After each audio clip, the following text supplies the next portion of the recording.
Take a look at this.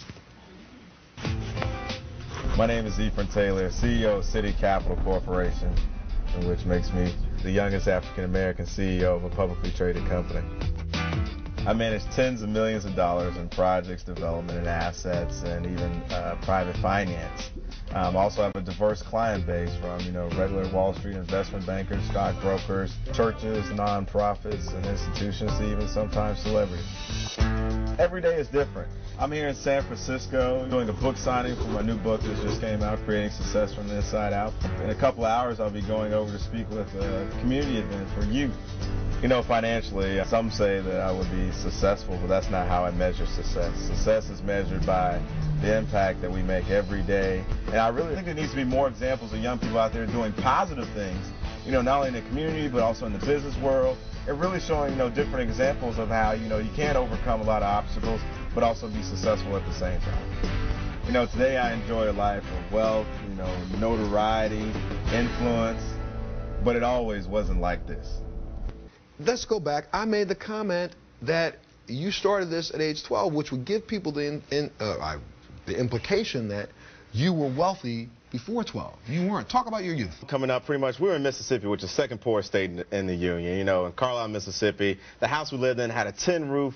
No hot water, didn't even have sewage, had a septic tank pretty much in the back, and so that's where we started. But you know what? My dad went back to school, got his degree, and it afforded me to kind of move up a little bit. When I was 12, I always looked in the window, I was like, man, I want that game. I want that game, all those video games for $50. $50, but wait a second. But this is something that I think you leave out of your story so often, and I'm going to tell you, please, you got to put this in. You went home.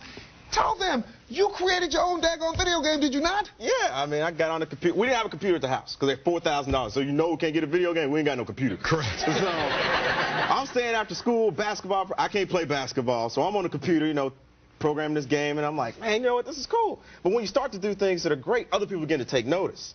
And I was like, you know what, I want to make a 3D video game. And they really haven't even hit out yet. But I didn't know any boundaries. I'm still a kid. So you still dream when you're a child.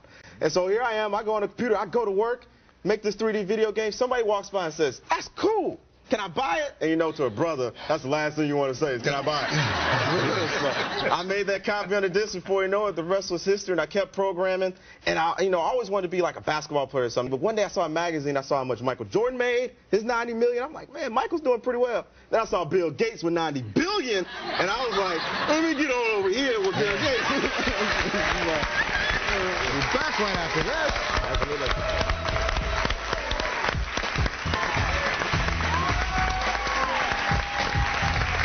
So, Ephren, talk to me for a second, because, again, let's go back to that story. So you programmed a website for somebody, and they paid you what? I got paid $3,800 to do a website in 2 weeks. 2 weeks. And in 2 weeks at age what? In 8th grade. 8th grade? 13. All right, 13. And you found out that those guys, after they gave you $3,800, made what on their website? $800,000.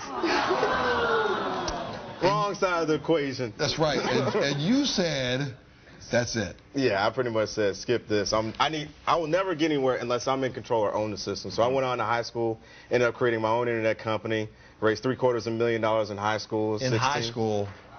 Yes, sir.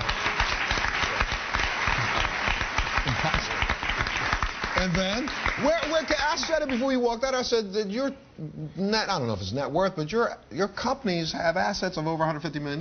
Yeah, we have, assets and projects that we manage. We just sold off a big chunk of it to a firm out of New York. Matter of fact, I'm moving to New York City. They head up a hedge fund led by Worldwide Capital, so it's very exciting. I would ask it, but I have a feeling I know what the answer is. You're 25, my man. 10 years from now, where do you see yourself? I'll probably be a minister. My father's a minister.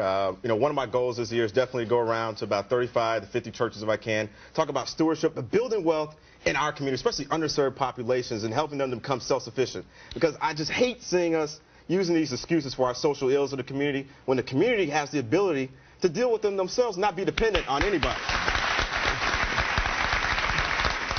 Well, Ephren has been named the new spokesman for an organization that's helped underprivileged kids all over the country. Take a look at this. Millionaires in Training, or MIT, is a youth entrepreneurial training and development program specifically targeted to boys and girls between the ages of 12 to 15 years old, located in traditionally underserved communities. It helps you how to plan your future. It's an excellent program, and it gives you a head start on one of life's main components, which is financial. We are in the process of planning and constructing the Millionaires in Training Academy. That we want that to be our entrepreneurial hub for young people to be able to come and say, this is somewhere I connect with, this is somewhere that appreciates the creative genius that I have in me. We want there to be a headquarters for young entrepreneurs and innovative minds to come together and have these business ideas. Crazy. Please welcome Valerie Fields, founder of Millionaires in Making. Thank you so much. Talk for a second. How many young people do you have participating in this program? We're actually building the program through satellite chapters. When we started, we had 15 young ladies between the ages of 12 to 15, and so now we're looking to grow regionally and then nationally, and we're pleased to be working with Ephren because he is the epitome of what we want our young people to be, that entrepreneurial spirit, the essence of that drive and that passion, and making a difference and giving back. Absolutely. No ifs, ands, or buts. Exactly right. And so, Ephren, you wanted to say something to Valerie, though, didn't you? I just got in, but I wanted, I always like to come in with a bang, do things right. And so today, Valerie, our company, City Capital, we'd like to present to you $25,000 in public company stock because we believe in building wealth and having appreciating assets to endow millionaires in training. $25,000. I gotta tell you that the book is now called Creating Success from Inside Out by Ephren Taylor. It's in a bookstore near you, and he has decided that he wants to make sure all of you understand what that really means. So, everybody in the audience is going home with a copy!